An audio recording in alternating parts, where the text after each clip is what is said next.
Assalamualaikum warahmatullahi wabarakatuh.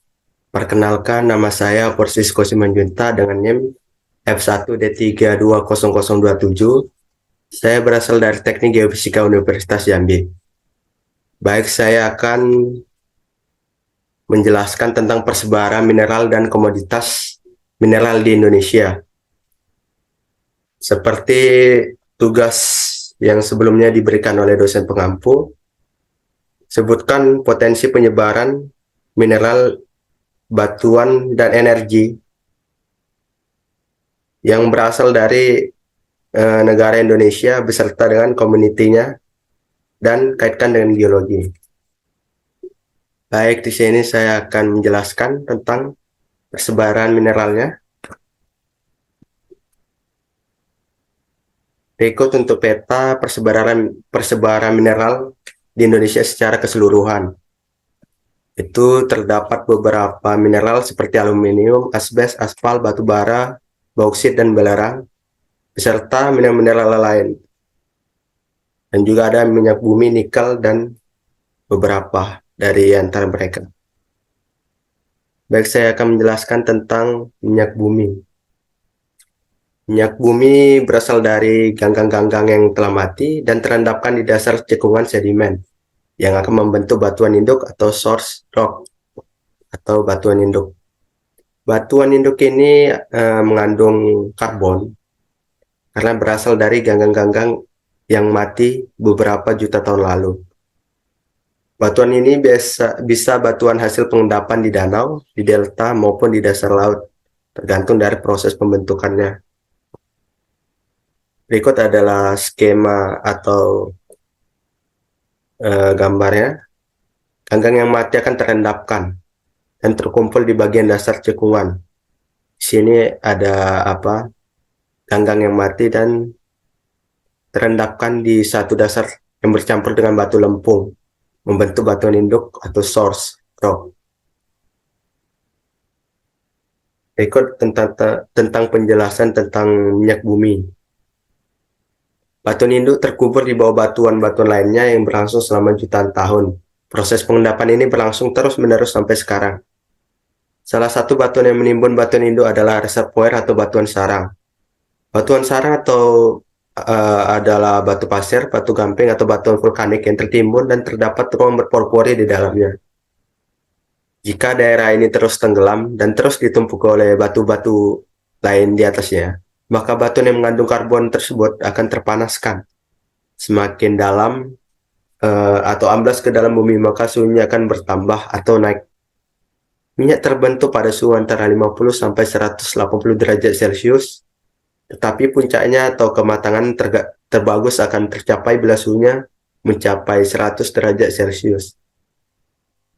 Jika suhu terus bertambah karena cekungan ini, maka itu akan semakin turun dan dalam, mengikuti penambahan batuan penimbun.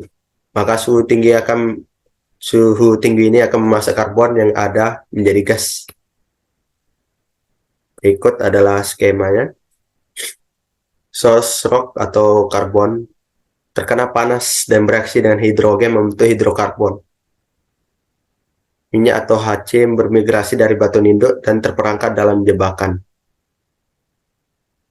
Jadi inilah proses terbentuknya hidrokarbon dari segi geologi terbentuk ya. Berikut untuk peta cadangan minyak di Indonesia. Ini diambil pada tanggal 1 Januari 2008. Di sini terdapat beberapa daerah di Pulau Sumatera, Jawa, Kalimantan, Sulawesi, dan Papua. Berikut untuk daerah detail ya. Di Pulau Sumatera terdapat di Provinsi Aceh, di Lok Sumawe, dan Peurewela. Sedangkan di Sumatera Utara ada di Tanjung Pura, di Riau ada di Sungai Pakning dan Dumai. Dan di Sumatera Selatan ada di Pelaju, Sungai Gerong, dan Muara Enim. Untuk Pulau Jawa terdapat di Wonokromo, Delta Jawa Timur, Cepu, Cilacap di Jawa Tengah, dan Majalengka, Jatibarang di Jawa Barat. Di Pulau Kalimantan yang terdapat minyak, yaitu di Balikpapan, Pulau Tarakan, Pulau Bunyu, dan Sungai Mahakam yang terletak di Kalimantan Timur, serta Amuntai Tanjung Darantau di Kalimantan Selatan. Untuk di Pulau Sulawesi sendiri, yaitu terdapat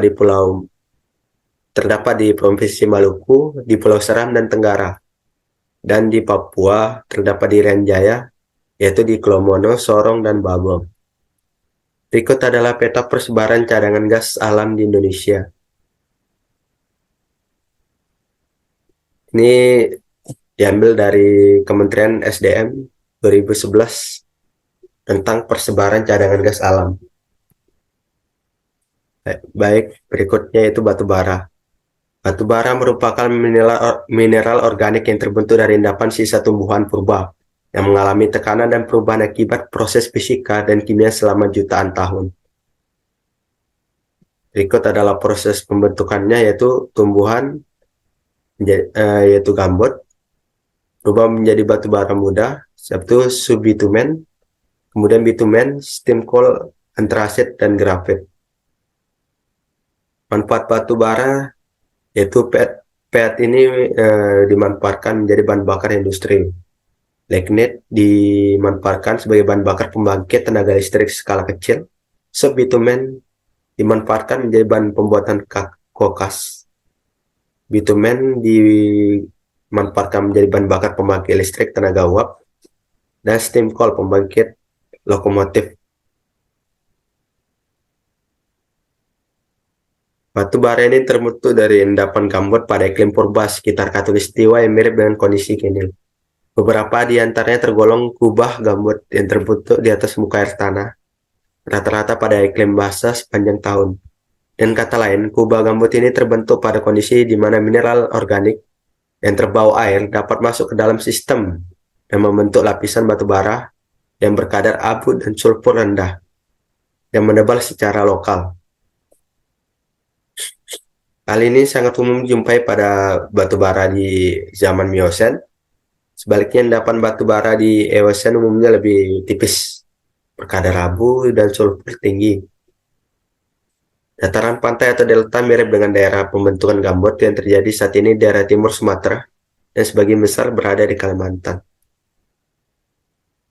Berikut adalah persebaran batu bara Indonesia, yaitu terdapat di Omblin dan Saulunto, Sumatera Barat, Bukit Asam dekat Tanjung Enim di Sumatera Selatan, dan Pulau Kalimantan dan Papua.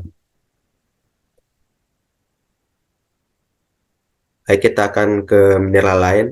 Selain batu bara, magma mengandung berbagai macam komponen pembentuk biji.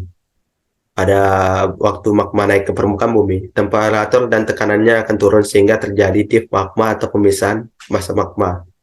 Proses inilah disebut dengan proses kristalisasi. Pada pembentukan awal, kristal-kristal itu masih berbentuk besar dan menghasilkan intan. Intan ini untuk nilai penjualannya sangat tinggi karena prosesnya sangat susah dan berada di sekitar inti bumi. Dan intan ini bersifat ultra basah dan jarang ditemui di beberapa fase dan hanya ditemui di dekat dasar inti bumi. Kemudian ada pembekuan tingkat akhir. Ini terjadi setelah terbentuknya batuan silika yang menerobos dan berasosiasi dengan batuan beku di sekelilingnya. Akan terbentuk mineral platinum dan nikel. Berikut ada jenis logam-logam dasar, logam besi, logam ringan, logam mulia, dan logam radioaktif. Dan persebarannya seperti tembaga. Itu terdapat di Aceh, Sumatera Barat, Jawa Barat, Jawa Timur, Kalimantan Barat, Kalimantan Selatan, Gorontalo, Sulawesi Selatan, Nusa Tenggara, Maluku, dan Papua. Dan begitu juga logam besi. Logam besi ini terdapat 3, besi, mangan, dan nikel. Persebarannya terdapat di Aceh, Sumatera Barat, Lampung, NTT, Sulawesi, dan sebagainya. Berikut bisa dilihat wilayah persebaran dari beberapa jenis logam. Berikutnya persebaran barang tambang dan logam di Indonesia. Barang non-logam sendiri ini seperti pasir, marmer, batu apung, belerang, batu gamping, mika, dan sebagainya. Untuk persebarannya pun seperti sebelumnya, terdapat di beberapa wilayah Indonesia, yaitu di Jawa Barat, Jawa Timur, Sumatera Barat, Lampung, Jawa Timur, Jateng, Nusa Tenggara Timur, Maluku, dan di pulau-pulau tertentu. Berikut hasil dari presentasi saya. Jika ada salah kata, mohon dimaafkan. Saya akhiri. Terima kasih. Assalamualaikum warahmatullahi wabarakatuh.